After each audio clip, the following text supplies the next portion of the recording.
it's so easy now to communicate. We have so many platforms, and it's easy just to make a statement.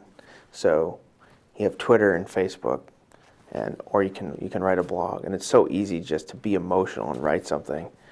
But I think we need to really consider James 1:17, that we're to be quick to hear, slow to anger, slow to speak. And so I think that's never been more apropos than today with all of our, I mean, in some ways, all these communication platforms are fantastic. I mean, we can get the gospel out in many different ways. I mean, we're obviously here talking online, and people can watch this and wherever they are in the world. They could watch it on their mobile devices. They can watch it in a variety of ways. So it's really great. You can speak well.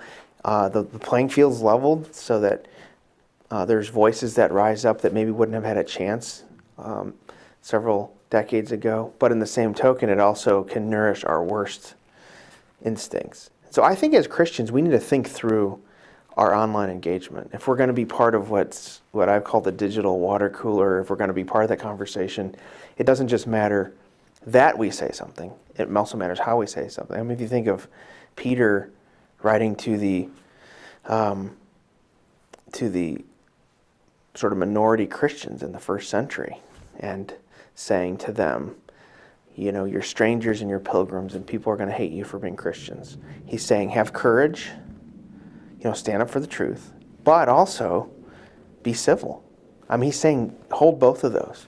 And Peter would probably know, because he's the guy that was chopping ears off, and, you know, he'd probably be the guy that would be on Twitter, you know, making all those mistakes and reacting quickly. But he, you know, now that he was older writing this book, writing to the church, he said we can do both. You know, on the one hand, we shouldn't like withdraw from the conversation, but we should also think through how we're doing it.